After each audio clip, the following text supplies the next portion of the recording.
Hi, it's John with Vision Advisors. Let me thank you for joining us this afternoon for what I believe is going to be an informative webinar, giving you an opportunity to learn not only how to communicate, but how to connect with people. I want to thank you for joining us, and we're going to jump right into the presentation today. Let me give you a little bit of background, a little bit of information on who we are for those of you that may not know Vision Advisors. Vision Advisors is a national IMO located in Hot Springs, Arkansas. Our primary areas of expertise are life, annuity, and long-term care. And if you're looking for an amazing place to come visit and get to know an IMO that we believe is big enough to serve you but small enough to know you, Hot Springs, Arkansas is an amazing destination location. It's the very first national park established in America, and we love entertaining producers that come in. In fact, we recently held a producer conference with about 30 of our top producers, had an amazing time here in Hot Springs, and hopefully you'll be able to join us, be able to do business with us in 2020, and have an opportunity to be part of our next national producer conference that we host. Tell you a little bit more about who we are. We represent 30 insurance carriers. We like to say, as I said, we're big enough to serve you, but we're small enough to know you.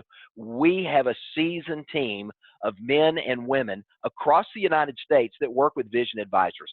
Several of us are located here in Hot Springs. Others of us are strategically located in other parts of the country to be able to serve your needs. But today you've joined us to have an opportunity to hear and to learn from my personal mentor, Dr. John C. Maxwell. Now, for those of you that may not know much about John Maxwell, let me share a little bit of background on who this individual is and why I believe he's qualified to share the information we're going to be learning today. John Maxwell is a #1 New York Times bestselling author. He's a coach and a speaker. He's sold more than 31 million books in more than 50 languages. He's been identified as the #1 leader in business by the American Management Association and recognized as the most influential leadership expert in the world by both Business Insider and Inc. magazine. John is the founder of the John Maxwell Company, the John Maxwell Team, Equip, and the John Maxwell Leadership Foundation. Now, these organizations have changed millions of lives through training and transformational leadership development. John has a global reach in what he does. This past year, John was a recipient of the coveted Horatio Alger Award, as well as the Mother Teresa Prize for Global Peace and Leadership. Dr. Maxwell speaks each year to Fortune 500 companies, to the presidents of nations, and to many of the world's top business leaders. You know, in some of John's accolades I've read, some others, 2011, John received the Golden Gavel Award from Toastmasters. I already mentioned the fact that he was recognized as the #1 leadership expert in the world by Inc. and Business Insider magazine. And just this year, in addition to receiving that coveted Horatio Alger Award, John was recognized by the National Speakers Association with their coveted Masters of Influence Award. Now, why do I speak so highly of John? John is my mentor. Matter of fact, this is myself and my daughter. We both work with the John Maxwell team. When I rejoined Vision a little over a year ago, I had an opportunity to bring the sales training and experience and leadership and communication training that I've been able to gain and garner from John and the mentors in their organization, and having an opportunity to bring this expertise to Vision was something to me that was extremely exciting. Now, one of my favorite books that John has written is the book we're going to have an opportunity to hear a little bit from today, Everyone Communicates, Few Connect. In fact, about this book, John says this. He says, people who connect with others have better relationships, they experience less conflict, and they get more things done. Now, I don't know of any of us that are on this webinar who wouldn't want better relationships, less conflict, and the ability to get more things done. Everyone communicates, but few connect. So we're going to jump in today, and we're going to have an opportunity to hear a teaching. Matter of fact, this is a supplemental teaching to John's 10 chapters in Everyone Communicates and Few Connect. This is a backstory, and what you're hearing, John is being taped at a conference we're going to be sharing with you today, where he was speaking to Christian business leaders, to pastors, and to government officials that were in this particular audience. And John had been teaching a 10-part series on communication and connection. And as he's getting ready to wrap up, John surprised everyone in the room with a supplemental teaching.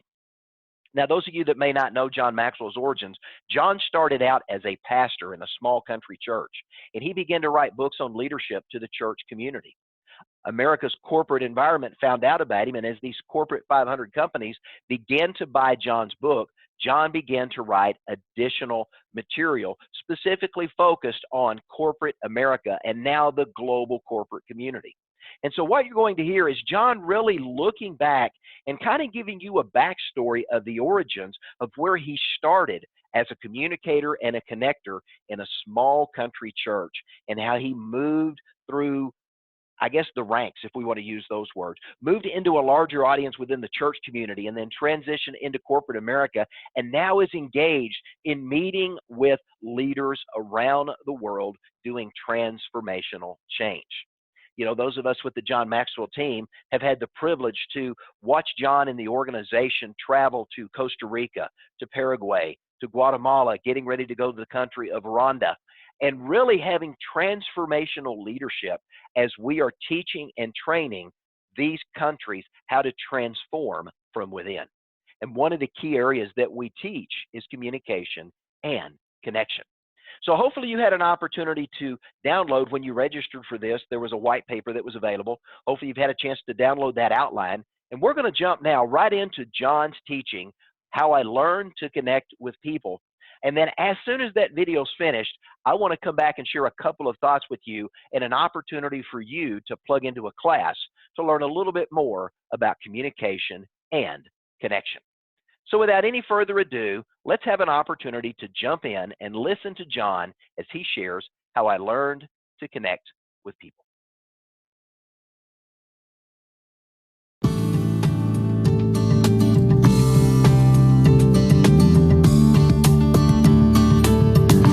In this session, I want to talk to you on the subject, how I learned to connect with people.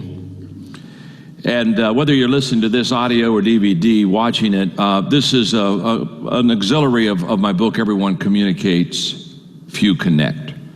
It's a book really about how to connect with people. Everybody talks, but when you think about it, very few people really grab you emotionally, mentally, to the place where they really connect with you. And I've thought so often about the fact that we spend so much time, we're trying to communicate to our boss, we're trying to communicate to our family members. It's so important in our life, and yet nobody's ever really taught us, how do you really connect with people? So that when you're done talking, you realize that some value is going to come forth out of that process. And so I want to talk to you about it, and I want to read to you, and it's in your notes, but I want to read to you just a couple sentences that is in my book, Everyone Communicates, Few Connect, that kind of sets the foundation for what I want to do. If it is true that almost everything we become and accomplish in life is with and through other people, then the ability to connect and create a rapport with them is the most important skill that we can learn. I believe that with all of my heart. And when I'm in a Q&A period, and it's not on the subject of leadership, but it's on other things, one of the questions constantly asked of me is John, how did you learn to connect, and how did you learn to communicate with people? This is not in the book, and the reason it's not in the book is my publisher wanted it in the book, but I just felt uneasy about it because it sounds a little bit self-serving, because I'm going to really give you my journey. I'm going to talk about how I learned to connect with people, because it took me years. It wasn't a one-step, two-step process. But it's not in the book, but I wanted to add it. I wanted to add it so that I could teach it. I've never taught this before. Literally, I developed this lesson just maybe 6-7 weeks ago. So let's go with it. There are just some things I want to share with you of how I learned to connect with people. Number one, here we go. I understood the value of connecting with others. And then what's interesting is I understood the value of connecting with others at a very young age. And I don't know whether it's because I have some communication gifts that I was given by God, and so therefore it was always kind of apparent to me who connected and who didn't. But I can still remember being in my 3rd grade class and then going to my 4th grade class. Miss Stein was my 3rd grade teacher, Miss Tacey was my 4th grade teacher. And there's a world difference between those 2 years. I mean, okay, one's a little bit higher, I know that. But Miss Tacy, every kid in the class loved. I mean, this lady knew how to connect with her class. Miss Stein, totally opposite effect. And I can still remember being in the 4th grade and as a little kid saying, why is it that this teacher, everybody likes this teacher, and in my last year, no one liked that teacher? And I can still remember being in high school, you'll remember this, or maybe being in college, where you have several teachers maybe you can select for a course. Do you remember in college how you used to fight to get into somebody's class?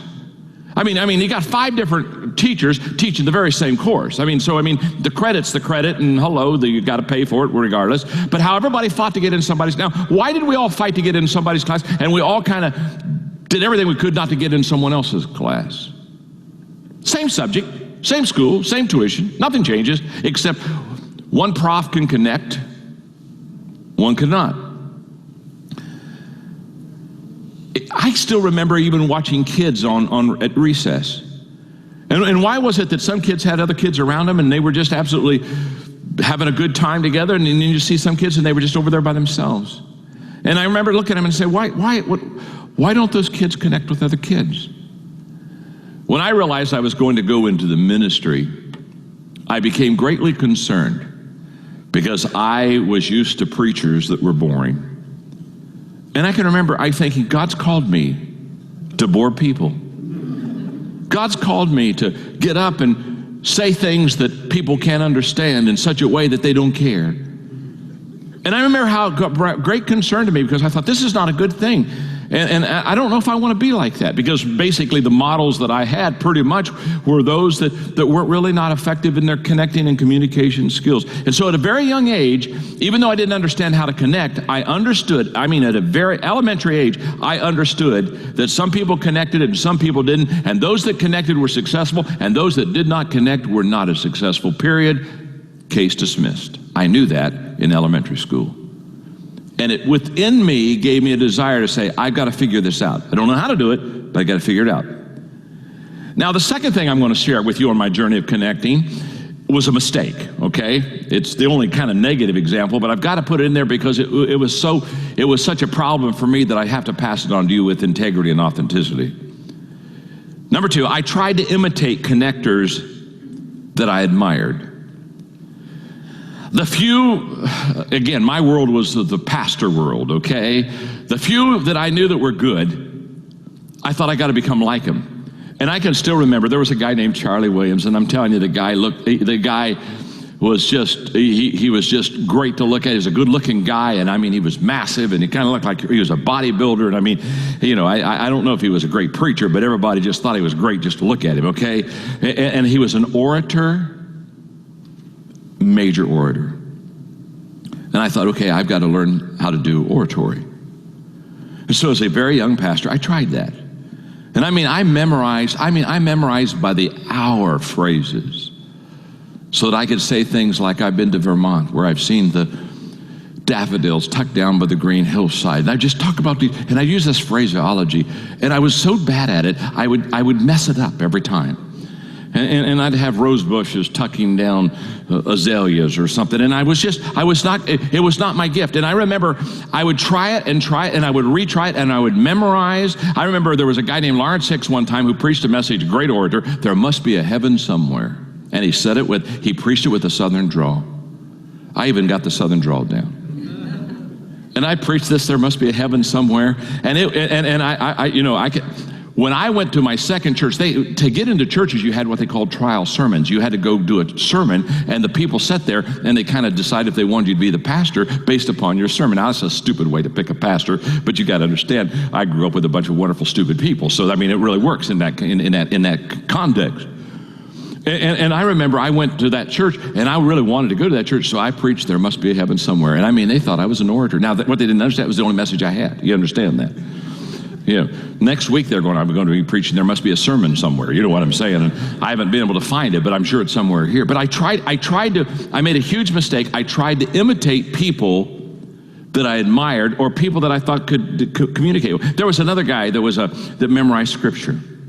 Never took his Bible, just get up, kind of lean on the pulpit, and he just quoted scripture. So I thought, man, I'll memorize scriptures. I memorized 1 John and 2 John. You notice I started with small books. I didn't want to go with anything huge and big. And I would get up and I would try to quote scripture, and I would mess it up every time. And I saw it wasn't who I was.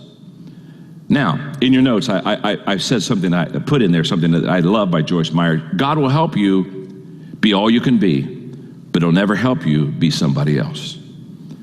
I really believe that. I had to, in my communication and connecting, come to grips with the fact there were a lot of gifts in connecting and communication that I did not possess, and I was never going to be like those people. So number 3, I determined to be myself and to build on my strengths. Woody Allen one time said, my only regret in life is that I'm not somebody else. And I think we've all felt that. Doris Mortman one time said, until you make peace with who you are, you'll never be content with what you have. As a young kid trying to communicate and connect, still looking to find my way, this took me years. This is not something I got quickly. My question went from, what do they have that I want? In other words, how do they communicate so I can learn how to do it that way, to what do I have that people will want? And I just totally changed the question. What's within me? What do I have? What gifts do I have? Abilities I have to help me to connect that people would want? And I'll tell you what I did. This is the most fun part maybe of the lesson for me, because I can still remember about 21, 22, still very young in my communication. I remember it dawned on me one day. No one taught me this, but one day in my searching to learn how to connect, it dawned on me that if I was going to connect, I had to find out what was within me, the strengths that was within me, and somehow use that into my connecting repertoire. And I slowly began over the next 3 years to find out what is innately John Maxwell that allows me to have authenticity when I communicate and connect in such a way that it touches people's lives and allows me to plug into them, the listener. Over about a 3-4 year period, I hit it. And this was huge in my turn to learning how to connect. There are 5 things that are just me. Now, there may be you too, but I can tell you, they are me. And I don't have to imitate anybody. It's just who I am and what I do, and it's just who I am. And I began to inject it into my communication, and it really helped me to connect. Number 1 is humor. I enjoy my audience. I enjoy my subject. I enjoy myself when I speak. I mean, no one needs to feel sorry for me when I'm communicating. I love this right here. I don't get nervous. I don't get, dear God. And all of a sudden I realized in my communication and connecting, because it's who I am, I see humor in about everything.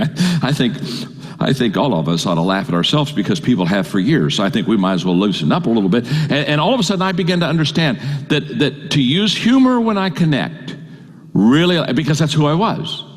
And it was very easy for it to spill out naturally in my life. So I began to say, then this is one area that I need to inject in my sharing. Number 2, now this was the biggest battle of the 5, authenticity. I can still remember in my first church, teaching expositionally out of the scripture and getting into areas of the Bible that I didn't live. Now, this is going to disappoint a lot of you, but I'm sorry. That's just who I am, and I don't always fulfill your expectations, and I surely don't fulfill mine. But when I would teach verse by verse, chapter by chapter, I'd get the passage of scripture that I was coming short in. And I still remember trying to teach that stuff, and it was so hollow inside of me. And I remember coming to about my second year of pastoring, coming to a very important decision in my life, and I'll tell you what it was. I said, I will not teach or communicate what I truly either do not believe or do not understand. I'm just not going to go there. And I remember there were certain subjects, because of the denomination I grew up in, that I was just a little bit shaky on in those issues, and I would bring in a speaker to deal with the subject. I'd just bring him in and say, hey, it's yours, you know what I mean? I'll sit down in the front, I'll take notes, but I'm not going there. that was huge for me, because what it did is it allowed me, when I get up to communicate and speak, it allowed me to go open up all barrels and go for it, because if I'm going to teach it, if I'm going to pass it on, I'm going to live it. It's going to be who I am. It's going to be something that I have found really works in my life. Number 3 was confidence. I realized that was something that I naturally did well. I've always felt good about myself, and I've always felt good about others, and it's because of my home background, and I was just blessed, and I wish everybody would have had it, but they don't. But I don't have a confidence problem. And all of a sudden I realized that when I teach, when I connect, confidence is huge. And I find that when I work with people and I connect, when I speak to people, I so believe in them. And I just know they're going to make the right response, and I know they're going to make the right decision. And it never enters my mind that they're not going to make the right decision. And it allows me to connect in a way that I think that I would not connect if I didn't realize that's a strength that I have. Number 4 is hope. I naturally am an encourager. I'm a natural lifter. That's who I am. That's what I do. That's who I am. And all of a sudden I said, then let all of your communication have the sense of hope in it. Bring light, shed light in people's lives. And number 5, simplicity. It was an important day in my life when I came to the conclusion, and I had a talk with myself, and basically the talk was, John Maxwell, you are not an intellectual. I'm not. I mean, I wish I was smart. I'd like to be smart. I see smart people and I say, dear God, I'd like to be smart. You know what I'm saying? But I'm not. I'm not an intellectual. Complex things just don't grab me. They really don't. I just raise my hand and say, I don't understand it. If you can't bring it down and get it simple for me, I'm not going to be able to do it real quick. And I remember when you went to school and you just had people teach you things, and you'd say, could we break it down? And you know, do we have to confuse everybody all the time and be happy about it? Do you know? I'm simple. I'm very bottom line, simple, and kind of like here. Can we not just kind of break it down? So, put the food on the lower shelf so everybody can have some. Don't stick it way up there and make them get a ladder. Now, this freed me up. When I said, okay, I can use humor.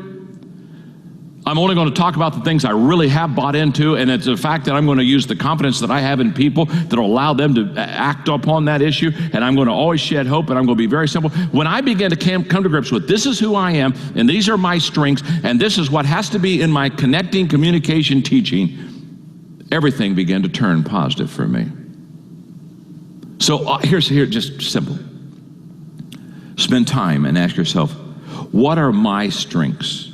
Because you have them, and you got to find them. And once you find them, then you just literally inject that into your communication, because that's going to allow you to rise higher, because that's what you naturally are and that's what you naturally do. Number 4. The 4th thing I did in learning to connect was I asked for feedback. Stephen Covey said it takes humility to seek feedback, and it takes wisdom to understand it, analyze it, and appropriately act on it. I sought feedback everywhere, every time, with everyone. I mean, when I was going to speak, anybody that I knew, I'd say, do me a favor. I don't care if you take notes, just listen to me and help me. Tell me what I don't do well. Give me some feedback. Tell me what I did well, but help me out. And I know I sought feedback because my father, who was a speaker and a communicator, he paid my brother and I 10 cents every time when we listened to him. If he had a grammatical error, if we could catch it, he'd pay us 10 cents. If he said something that really was good for the people and we caught it, and he taught us how to read communicators. And when we were kids in junior high, we went to church to hear my dad just because we needed money. And so we did that. I mean, and Larry and I get each other. We'd punch each other because he would only take one of our. So we couldn't both come and get 10 cents off the idea. So you know, he was bigger, so he got 2 to 1. I mean, we had a distribution system and the whole deal. But it taught me. And so when I started communicating, I said, listen to me, help me out, tell me what I did well, what didn't I do well? Give me feedback. When I hired Charlie Wetzel to write with me, because I was his pastor in San Diego, I had him every Sunday take notes, and on Monday he and I would sit for 30 minutes on the phone and talk. And I would say, Charlie, what were my best 3 minutes in that message? What were my worst 3 minutes? When did people glaze over? And over that period of time, I taught him how to read a crowd. I taught him how to read a sermon. I taught him how to effectively realize what was good, what wasn't good. And because I understood. The only way he could ever write for me is to understand what works and what doesn't work. If you can't figure it out, I can promise you, you'll never learn how to connect if you cannot figure out what works well for you, what doesn't work well, what you got to change, the whole process. In your notes, non-connectors, these are people that are good people, they just can't connect, can tell if you disconnect, but only connectors can tell you why. Boy, did I discover that. And what I discovered is I don't need feedback. Then I began to get a little bit more careful about my feedback. I realized I needed feedback from people who knew how to connect themselves. That you don't need feedback from somebody that can't connect. I don't mean this kindly. You don't need swimming lessons from a person that can't swim. You understand? And you don't need connecting lessons from a person that can't connect. And there are a whole bunch of people they communicate, and you know as well as I do, nobody's home. They've never been home, okay? Number 5, I studied the great connectors. And when I studied the great connectors, there were 2 questions I always asked. In fact, I still do this. I do this. I can't help myself. It's just who I am anymore. But I ask myself 2 questions when I sit there. And when anybody communicates, I ask myself 2 questions. How did the person connect? And how long did the person connect? The how is so key. People say, well, I really enjoyed the sermon. Well, that's nice. I enjoyed the sermon too. Okay. What made it enjoyable? How did they connect, and how long did that person connect? And I studied, now this is very dated because I'm older, much, much, much older than you. But I'm going to give you, I've never done this before. I'm going to give you the 5 people I studied. I studied 5 connectors, and I watched them, and I just studied them, and I could tell you anything you want to know about how they spoke and what made them good, what made them effective. But I watched 5 people and how they connect so that I could pull all the truth that I could out of it. Number 1, I watched Johnny Carson. Some of you don't even remember Johnny Carson. Phenomenal connector. And I loved it when he messed up. The guy, his visual expression when he messed up. When you see me visually express like that, I learned that from Carson. I can promise you right now. The guy, in fact, I prayed every night, God, let him mess up. Because when he messed up, he'd shrug his shoulders, he'd look at Doc and the band, and he'd kind of look like, who said this and what's happened? And he'd do a little shuffle step, and you know what I mean? The guy was just phenomenal when he messed up. He just taught me how to take, because all connectors have low points. He just taught me how to pull myself right out of that mess. I studied him. John F. Kennedy. I have probably watched and listened to 100 speeches of John F. Kennedy. In fact, when I still go to D.C., I go to the Smithsonian, and I go in there and I go to the section where he says we're going to put a man on the moon. But the man was such an inspiration as far as a connector and communicator, and nobody, only Ronald Reagan could do a press conference as good as JFK. The guy absolutely could take the mean-spirited questions of the press corps, and he just had a phenomenal ability of turning them to his advantage. Now, the third person, most of you won't even know him unless you grew up in Ohio, but Woody Hayes, Ohio State football coach. Hey, the most passionate man I've ever known. He was also one of the most insane people. But Woody Hayes, when he talked football, and he'd always tell stories. He loved military history. And just Woody Hayes, he was just all wrapped up in it. And he had kind of a lisp when he talked, and he just could go on and on about victory and how America won the war, and how it somehow was Ohio State, and it was kind of the same. Jesus, God, Ohio State, America, and prosperity for the world. And I just loved it. Zig Ziglar, I owe so much to that man. Everything I know about timing, pausing, walking, visually, anything that I do visually that intersects without conversation, Zig Ziglar was my source. I just absolutely learned so much from him. The last person was my dad. My dad has a spirit that is greater than his content. And I wish I could do 30 minutes on that subject alone. A spirit greater than his content. When you finish with my dad, you don't walk out and say, wow, the message was phenomenal. You walk out and say, the experience was phenomenal. Because the man in his spirit is greater than his content. And I learned that is a transferable concept in connecting. Okay, enough of that. Let's go to number 6. Number 6, I did my homework. In other words, once I began to understand communication, connecting, I said, okay, I'm going to pay my price. I'm going to do everything I can to get to my level. Now, in your notes, if gifted, if you do nothing, you'll be in the top 50%. You with me? I mean, you remember the kids that never had to study in school? You follow me? They were just gifted. I mean, they're going to get A's. They're going to get A's. Okay. So if you're gifted, you don't even have to do anything. You'll be. If you're gifted and you do something, you'll be in the top 10%. But if you're gifted and you do everything, you'll be in the top 1%. And this is the key. Finding your giftedness and then 100%. I had a wonderful mentor, Fred Smith, who died a couple years ago. I think it was 92, just a precious mentor of mine. And I remember him seeing me, talking to me, I don't know, in the early 1980s. And he said, John, you're very gifted. And then he looked at me right in the eye. I said, look at me, John. Don't take shortcuts. You're very gifted. Don't take shortcuts.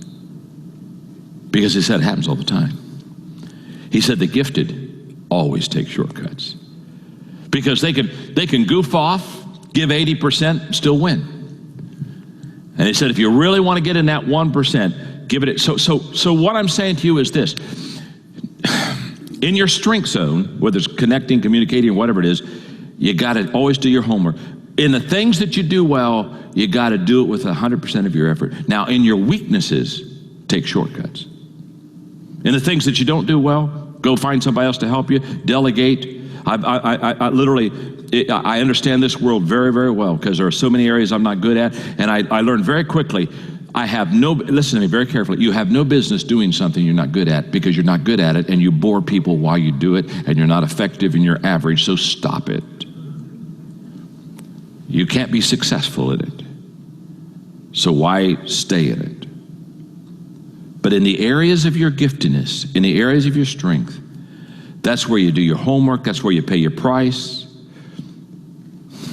That's where you don't take shortcuts. Every message I've ever preached, I write it out. I file it. I record it. I've never taken shortcuts. Not in this area, because I know I'm good in this area. Now, a whole bunch of areas, I'm not going to do any work on because I'm not any good at it, so why would I stay in it? But in the area of your strength, do your homework, prepare, pay the price, whatever it is, because that's what's going to give you the return. The 3-step process for me in communication and material is very simple. I develop it, number 1. And in developing my material, that takes a lot of time for creativity. It's very time consuming. So the only way I can develop good material is to know what I want to produce and then do it over months. So I incubate continually material. I can't imagine anybody saying, I'm going to preach a sermon next week. Here's the subject. Now I think I'll go find material. Dear God, it can't be good. It's too fast. So how do you develop material? It's very simple. You got to incubate it. You got to understand that if you know where you're going, that's why when I pastored, I always had 3 months out on all my sermons. In fact, I would put them, back then we had hymnals. Remember when we had hymnals? How ridiculous. Remember when we had hymnals? I would literally put the next 3 months of every sermon I was going with the scripture and everything on the hymnal so that people, when they come in with the hymnal, it'd be a wraparound deal so they'd know what I'm speaking on the next 3 months. And I did that because I knew that if I did that, that would keep driving me to continually work and develop material. And so you develop material by knowing where, and you just keep throwing stuff in the pot as you develop it. And you don't put it together until maybe 2 or 3 weeks before, but you've got to let it have some time. So development is where the creativity comes in. And here's what I know about creativity. Creativity can never be rushed. There's no such thing as cramming and getting creative. You can cram and be desperate, but you can't cram and be creative. So number 1 is develop it. Number 2 is deliberate it. I think this is the part that's missed more than anything else. After it is developed, it has to have X amount of time to be marinated in my soul. I have to have, if I'm teaching a lesson, I have to have time to let it soak in to me. That's why I have to have the lesson done usually 3 to 4 weeks ahead of time, because it can't marinate correctly if I don't have that kind of time with it. It just can't. I've never been able, and so here's what happens when I don't deliberate a message. I shortchange the people because I don't take. Here's the point. Very simple. When you get a thought, when I get a thought, the one thing I know about the thought you get or the thought I get in the beginning is it's never a mature, completed thought. It isn't. And if you think it is, you're fooling yourself. So how do you get a great thought? You get a great thought by having time to work it. How will I say it? How will I deliver it? What does that mean to me? How does that change me? How does that affect what I'm doing? How does that affect what people are going to do? And the longer you have with a thought, that's why thinking time is so essential for a connector. I have to have it. I have to have more than most people, I think. But to deliberate over it brings a maturity to it, just like there's a creativity that comes in the developing part. So the creative part is out there just snatching stuff and putting it into different categories and saying, I'm going to give this some time to see what bubbles up. And then then you go and you start deliberating and you say, now this is for me. This. I have to soak this in so that when I'm up, and here's the key. When you're connecting, it should soak out of you. It should just literally drip off of you if it's done right. Thirdly, is you deliver it. And I find that I can deliver it with great security and confidence if I've had time with the first two. The delivery part is just the easy part. It's kind of like, okay, if I've done the other two well, the delivery is just what I'm going to do. Okay, number 7. The 7th thing that helped me with connecting, I love this one because this is so truthful. It's not going to help you any, but it's just so truthful. I got lucky. And I know you're writing that down. So, okay, well, how do I get lucky? And I'll define luck. Lucky equals preparation intersecting opportunity. But I got lucky. I really got lucky. And so I'm going to take 3 minutes and tell you the story that really was the thing that took me over the top. I think to connect well with people, you have to be comfortable on the inside. I've never known a person that can connect that was uncomfortable. So you have to be able to, before you speak or teach, you have to feel comfortable yourself. And I started off because I started off in the ministry. So again, contextually, as you watch the DVD or listen to the audio, you got to understand, my world was preaching. Your world may not be that, but it doesn't matter. Your world is, you still have to learn how to communicate and connect. So in my world, it was a big pulpit with a big voice. And it was kind of authoritarian, and that's how I started, and so that's how I began, and that's what I do. And I found out the longer I did it that this wasn't who I was. And I can remember very simply, I can remember the day where I had the big pulpit moved and I put a little cross up front. It was still pulpit so that the Christians wouldn't feel that I'd gone liberal. But it was small, you know what I mean? So now I could kind of look out there and see people, and when you have the big one, you could be as naked as a jaybird, nobody know, you know what I'm saying? You could, and if the Indians are coming, you could hide down in the fort and they never see you for a week or two, you know what I'm saying? So I went from the big one down to something a little, and I can remember when I went to a smaller pulpit, guess what happened? I got a realistic voice. I didn't get a realistic voice as long as I could hide behind something. But the moment that it became the fact that I'm going to have to be in front of people, all of a sudden there was a realism in what I said and a realism in my voice. Then I went to no pulpit, where I just kind of walk around and I would teach. And every step, by the way, every step that I was doing this, it got more comfortable. But let me tell you something. This took me from 1969 to where I'm going. From 1969 to 1983. It took me 14 years to finally find, and I'll tell you, and you know where I'm going, sitting on a bar stool. This is me. And let me tell you what happened. Back in the early 80s when I lived out in San Diego, I played a lot of racquetball, and it was in a racquetball tournament, and I went for a low shot, and I pulled the lower part of my back out real bad. I mean, I'm talking about real bad. I'm talking about serious pain, doctors, chiropractors, the whole works, and for 5 days I couldn't. I mean, I laid in bed just trying. I mean, it was bad pull. Well, about a week after that, I was supposed to be in Harrisburg, Pennsylvania at a conference speaking. And I thought, man, how am I going to pull this one off? And finally I said, Mark, you're going to have to go with me because I couldn't get out of bed. I couldn't dress myself. I said, you're going to have to help me. And so I had my assistant say, look, he's going to come, but he won't be able to stand. He needs to have a stool, a bar stool, something high so I could know I wouldn't have to go all the way down, something that he can sit on. And I went to Harrisburg, Pennsylvania, and had a bar stool for me. And I sat, and back then I was, very dumb. I did 3-day conferences. I mean, can you imagine 3-day conferences? I mean, yeah, that's what happens when you have high energy and low IQ. But anyway, and for 3 days, I've got to do this teaching, and I'm on a bar stool, and I start teaching, and I'm thinking, man, this is going so good. We're going back to the airport, and I said, Margaret, I've never had energy like this after I spoke. I said, and I'm still trying to search it. And she said, John, could it be the fact you sat down almost the whole time? And that was the day I realized 2 things. If I sit down, I conserve energy. But number 2 is I'm conversational. And that's who I am. And that fits me. The bar stool, hey, don't go out and say, dear God, I figured it out. I'm getting a bar stool. You know what I'm saying? And I'm going, no. But I'm here to tell you something. People can tell when you're comfortable yourself when you communicate with them. And they can also tell when you're not comfortable. And I got lucky. I literally got lucky. And then I realized sitting and teaching has a very calming effect on people. I can still remember being in Indianapolis, speaking for Promise Keepers to that packed stadium, and they turned 10,000 away at that one.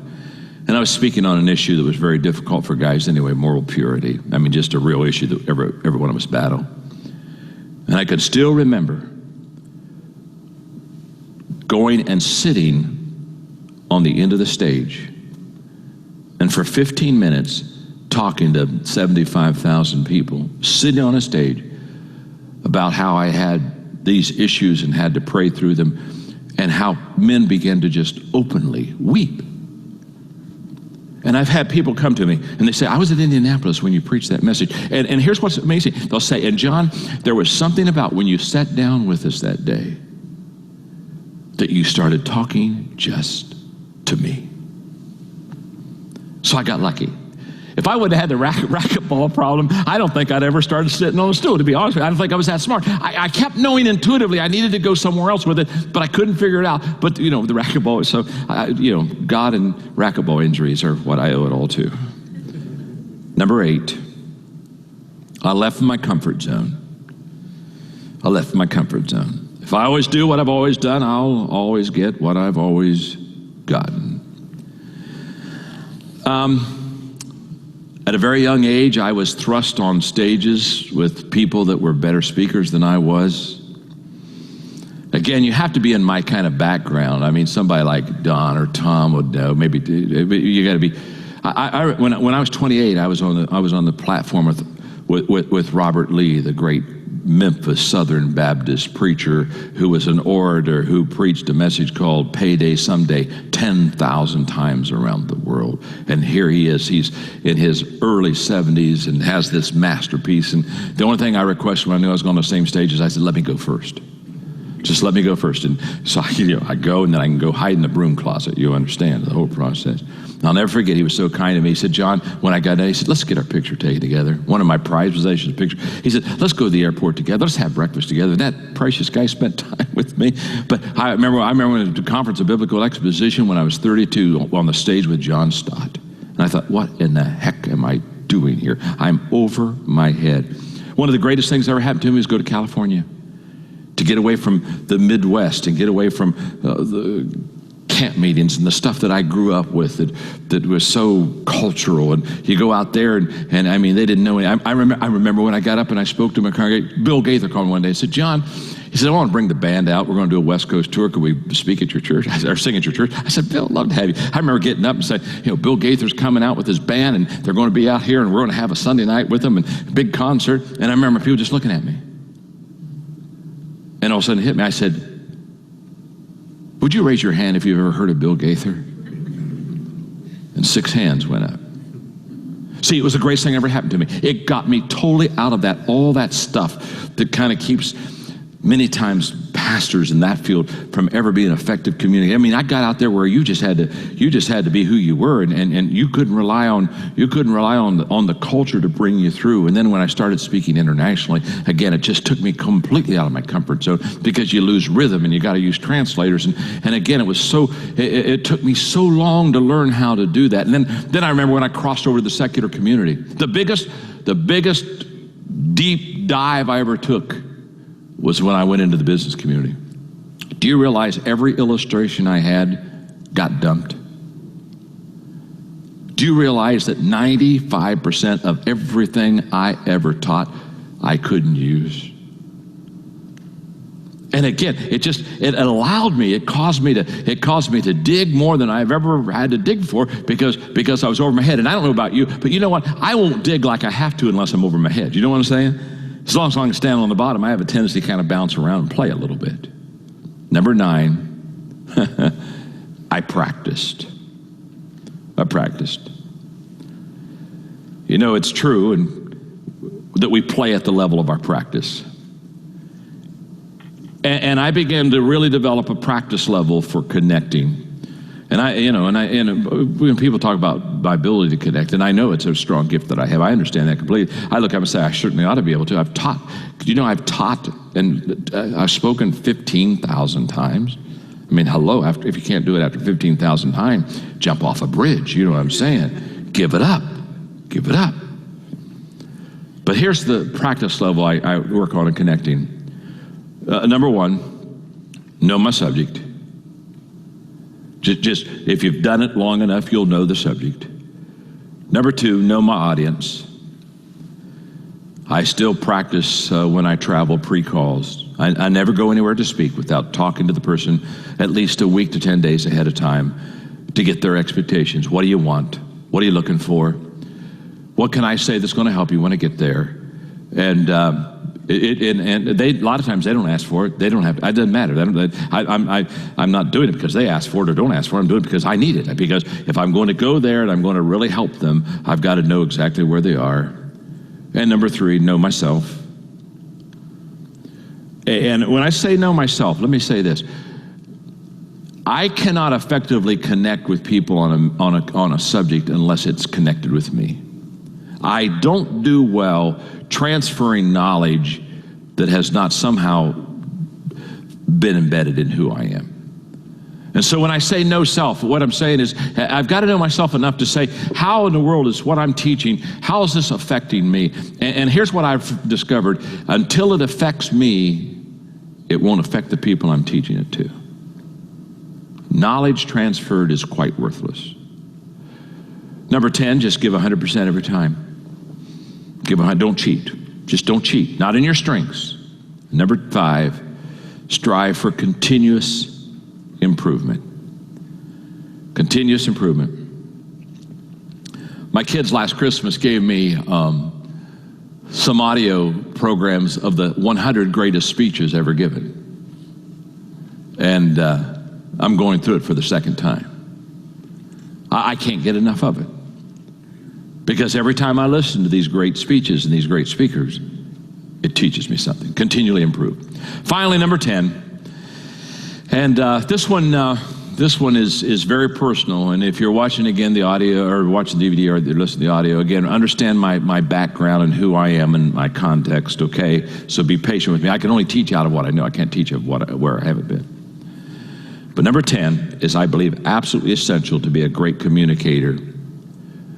I am not the main attraction. I may deliver the goods, but I'm not the goods. And I better understand the difference between those two. In my teaching, a lot of it is faith building, and so I can present God.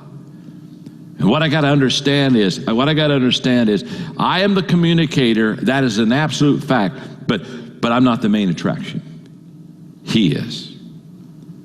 And what I've got to do is I got to make sure in all of my connecting that is very, very obvious. And when I talk about I deliver the goods, I'm not the goods. I just deliver the goods. The goods are the principles, the God values, the ideas. These are the things that help people. And you got to be able to communicate them, but begin to understand that you're not that you're not the reason. If the lesson is great, you're not the reason the lesson is great. It's because the subject you had was a great subject and you handled it correctly. Let me close with something that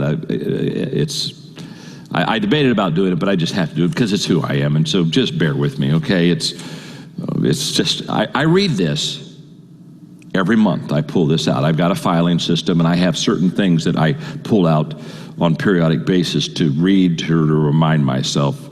And I read this every month, and it's just perfect for me, so let me give it to you, and you'll find it hopefully a little bit humorous, and I hope you won't find it sacrilegious, but it's just me. So my name's John, okay? And I'm your friend. It was the first Palm Sunday. Here came Jesus riding in Jerusalem on an ass. Great crowds began to shout, "Hosanna, Hosanna." Some threw down their coats on the road. Others spread out palm branches. The ass perked up his ears. "Well," he said, "I had no idea they thought so well of me."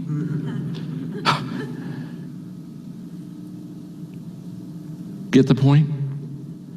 If anyone comes to you after you've sung a song or preached a sermon or done some kind or noble deed and says, "Wow, that was terrific," they're not actually saying Hosanna to you. You're just the ass who carried Jesus. I'm not the main attraction. 10 things that taught me how to connect with people. Thank you very much. Hope you enjoyed it. Hey, I hope you enjoyed that interesting analogy from John, sharing some thoughts and principles about connecting and communicating.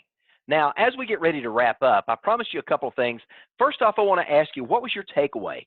As you had an opportunity to listen to John and share his thoughts on his journey of learning to become not only an effective communicator, but an effective connector, what was your takeaway?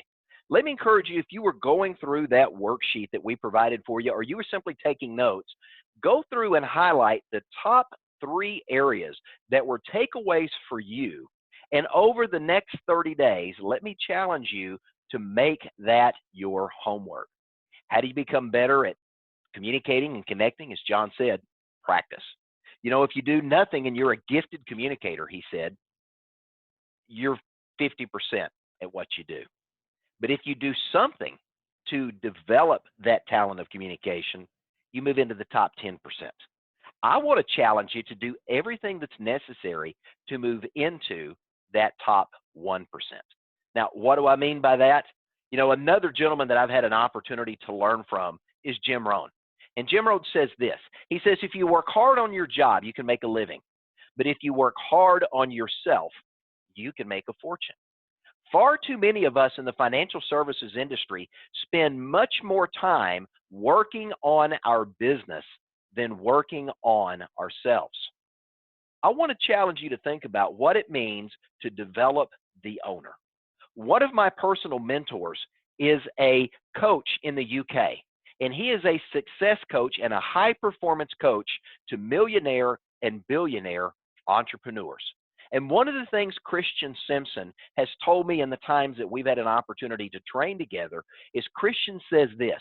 He says, if you develop the owner, make that your focus. Develop the owner, not the business. Because you can never bring to your business greater than the level of thinking that you bring to it. So think about that. Your business can never outperform the level of thinking and the level of expertise and experience and personal growth and development that you bring to your business. So what are you doing to develop the owner? Christian Simpson says this, Life doesn't give you what you want. Life gives you who you are. Now, if you want next year to be better than this year, what do you have to do? You've got to develop yourself. You've got to become a better version of who you are, because life doesn't give you what you want. Life gives you who you are. You want to double your income next year? Then you've got to become a better version of yourself. You want to make 50% more, whatever that number is, you've got to become better at who you are. That's one of the things that we want to help you with at Vision Advisors. In 2020, we're going to be bringing to you a virtual sales academy, different times throughout the year where you're going to have an opportunity to train on sales, influence, persuasion, leadership, and communication, learning to become a better version of yourself and developing yourself so you can take a higher level of thinking to your business. Now, the very next class that we're going to be doing in our Virtual Success Academy is we're going to be going through John's book, Everyone Communicates, You Connect. We're going to do a Monday with Maxwell. We'll be announcing the date or dates for this coming up in December. It's going to be a slow time for many of you. So it's going to be an opportunity for us to be able to go through and have an opportunity to learn John's 10 steps to going beyond just being a communicator to being a connector. Now, there's 3 requirements to be able to participate in this class. Number 1, you've got to be a contracted producer with Vision Advisors. Number 2, you've got to purchase a copy of John's book, Everyone Communicates, You Connect. You can get that on Amazon and Barnes & Noble. And whether you go through the class or not, this is a book you need in your library, and it's a book you probably need to read at least once a year. And then we want you to commit to be at our live interactive training where we're going to have an opportunity to hear from John, have an opportunity to hear from others who are going through learning to be communicators and connectors and learning from each other in a master class.